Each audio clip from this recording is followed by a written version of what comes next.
وآية لهم الليل نسلك منه النهار فإذا هم مظلمون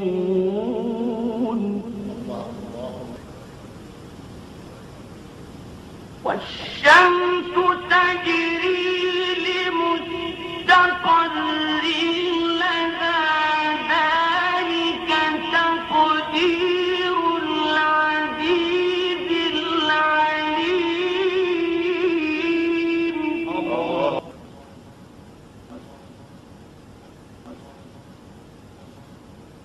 والقمر قدرناه منازل حتى عاد كالعرجون القديم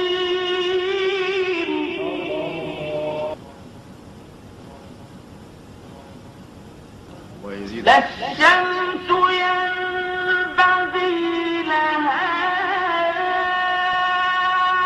أن تدرك القمر ولا الليل سابق النهار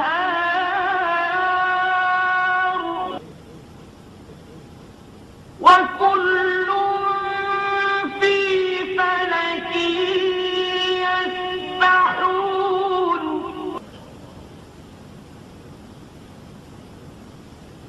لا الشمس ينبغي لها أن تدرك القمر ولا الليل سابق النهار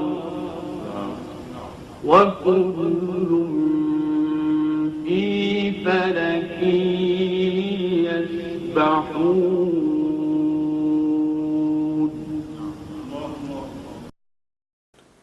A'udhu billahi minash shaitanir rajim. Bismillahir rahmanir rahim. Assalamu alaikum wa rahmatullahi wa barakatuhu. Brothers and sisters, let us bear witness that there is no God to worship except Allah, and Muhammad, peace be upon him, is the last messenger of Allah, who followed other prophets like Jesus, Adam, Moses, Abraham, peace be upon them all.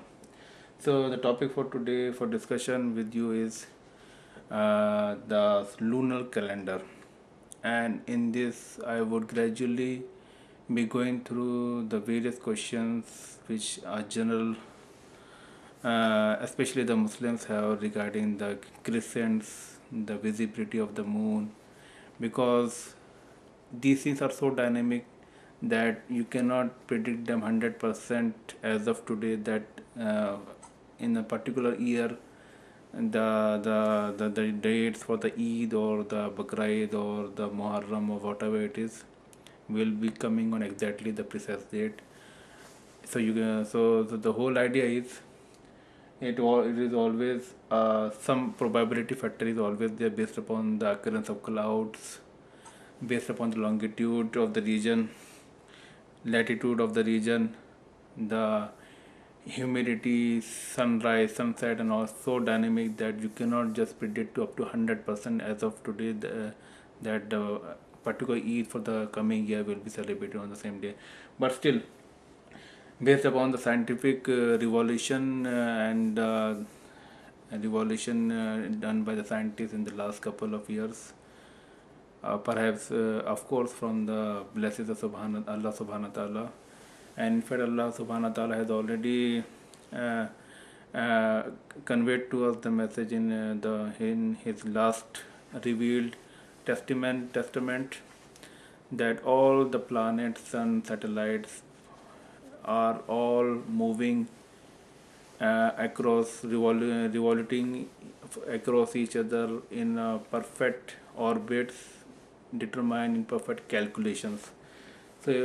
So that means every orbit that we see across the earth, across the universe, it's all subject to precise calculations predetermined by Allah subhanahu wa ta'ala, and there is 0% chances that a particular orbit will ever change its course during the course of time unless Allah subhanahu wa ta'ala permits it to do.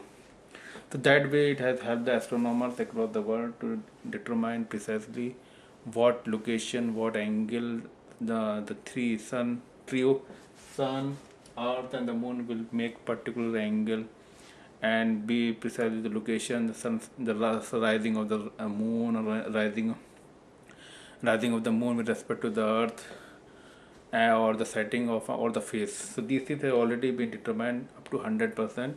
The only factors which remain to be 100% predictable is the visibility of the moon on a particular location on a surface of the earth. The reason behind is a lot of external factors like the clouds and the mist and the other factors, but still we can always determine the probability that, let's say, we can determine the probability, let's say we can say based upon the calculation that today tonight it will be 20% visible. We can say 50% visible. We can also say 70% the moon will be visible tonight. So based upon that probability will actually help the people to actually ascertain the news that comes from the authentic sources who actually sight the moon. And because of this astronomical predictions and super calculations that scientists have been able to in fact challenge the authorities of their sighting the crescent moon, which might be an error from them. Maybe sometimes let's say in Saudi Arabia, sometimes we have the moon crescent visible one day before the actual the date possible. So that way the astronomical calculation has helped us a lot to challenge the decision made by the authorities, if based upon the certain errors or whatever might have been done during the sighting itself. Anyhow, before I go through the actual thing, I would like to go through the basic concepts, so that you can, if you are a technical mathematician and you have gone through the various you have been able to understand trigonometry and all those laws of the trigonometry, of course they will be very helpful for you as well as for me while we are discussing this. So let me first of all I made some figures so as to give you a normal view of how the sun and the earth, the moon at any point of time looks like. This is the sun, the earth is rotating like this. So this point of the earth is, I am considering it as June 21st. This is the June 21st date, and as you go from this date, we consider it to be as omega. Omega is that the angle made by the earth with respect to the sun from this line radius, which is June 21st,